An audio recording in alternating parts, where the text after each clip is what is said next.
Hello সবাইকে। তো আজকে আমি তোমাদের সাথে শেয়ার করব দম আলু বিরিয়ানির পুরো রেসিপিটা। তো ভিডিওটা একদমই স্কিপ করবে না, কন্টিনিউ দেখতে থাকো। তো চলো স্টার্ট করি। প্রথমে আমি কড়াইতে তেল দিয়ে দিয়েছি, আর তেলটা গরম হওয়ার পর আমি এখানে আলুগুলিকে ভেজে নিচ্ছি। আর আলুগুলিকে আমি 50% আগেই সেদ্ধ করে নিয়েছিলাম, পুরোপুরি আমি এখানে সেদ্ধ করিনি। তারপর দিয়ে দিয়েছিলাম এটার মধ্যে নুন আর অল্প একটু হলুদ। তো আলুগুলিকে একটু কড়া করে খুব ভালোভাবে ভেজে আমি তুলে নিয়েছি। তারপর আমি করে নিচ্ছি বেরেস্তাটা, আর এটাকে কিন্তু খুব ভালোভাবে অল্প আঁচে ভাজবো। তারপর যখন এটা গোল্ডেন ব্রাউন কালার হয়ে যাবে আর একটু ক্রিস্পি হয়ে আসবে, তখন আমি নামিয়ে নেব। তারপর কড়াইতে সামান্য পরিমাণ তেল দিয়ে এটার মধ্যে অল্প একটু পেঁয়াজ কুচি দিয়েছি, অল্প একটু পেঁয়াজ বাটা দিয়েছি, দুটোকে খুব ভালোভাবে মিশিয়ে তারপর দিয়ে দিয়েছি এটার মধ্যে অল্প একটু আদা বাটা। এখানে আমি জিরে গুঁড়ো ধনে গুঁড়ো কিছুই আর ইউজ করিনি। তো এখানে আমি একটা গোটা তেজপাতা ইউজ করেছি, যেটাকে আমি ছিঁড়ে দিয়েছি এটার মধ্যে। তারপর সবার শেষে অল্প একটু হলুদ গুঁড়ো দিয়েছি।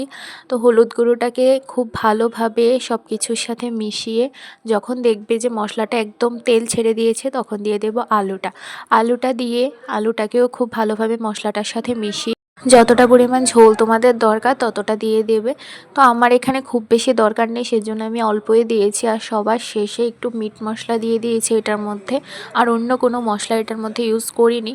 তো তারপর বসে পড়েছি বিরিয়ানির সব জোগাড় নিয়ে। আর দেখো মা এখানে ভাতটাকে আগে 80% করে রেখেছে।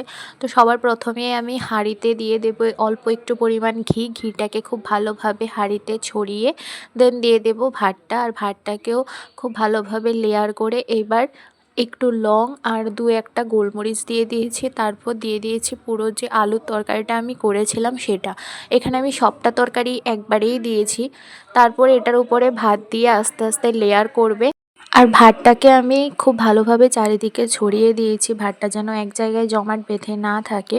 তো তারপর ভাতটা দেওয়ার পর আমি এখানে দিয়ে দিচ্ছি মিঠা আতর, কেওড়া জল আর একটু কেশর গুঁড়ো। দুধের মধ্যে আমি আগে থেকেই দিয়ে রেখেছিলাম সেই মিশ্রণটা। তো দিয়ে তারপর এটার মধ্যে দিয়ে দেব বেরেস্তা আমি এখানে অল্প পরিমাণে দিয়েছি, উপরের লেয়ারে একদম বেশি পরিমাণ করে দেব। তারপর দিয়ে দিয়েছি বিরিয়ানি মশলা ছাড়া তো বিরিয়ানি ইনকমপ্লিট। তো বিরিয়ানি মশলা দিয়ে এটার উপরে অল্প একটু ধনেপাতা ছড়িয়ে দিয়েছিলাম, ধনেপাতা ছড়িয়ে তারপর এটার মধ্যে দিয়ে দিয়েছি ভাত। তো ভাতটাকে আবার সুন্দরভাবে লেয়ার করে একটু ঘি, তারপর যে বাকি দুধের মিশ্রণটা ছিল সেটাকে দিয়ে বেরেস্তাটাকে খুব ভালোভাবে ছড়িয়ে দিয়েছি।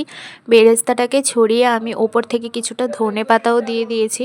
ধনেপাতা দেওয়ার পর এবার দিয়েছি অল্প একটু বিরিয়ানি মশলা। তো তারপর এখানে দিয়ে দেবো এটাকে দমে, আর খুব অল্প আছে এটাকে দমে দিয়েছি। আর দেখো আমার বিরিয়ানি কিন্তু একদমই রেডি, কালারটা কতটা সুন্দর এসেছে। তো সবশেষে এটাকে ভালোভাবে মিশিয়ে নিলেই কিন্তু আমার বিরিয়ানি একদম রেডি। তো তোমরা কিন্তু অবশ্যই রেসিপিটা বাড়িতে একবার ট্রাই করবে। তো চলো আজকের মতো টাটা।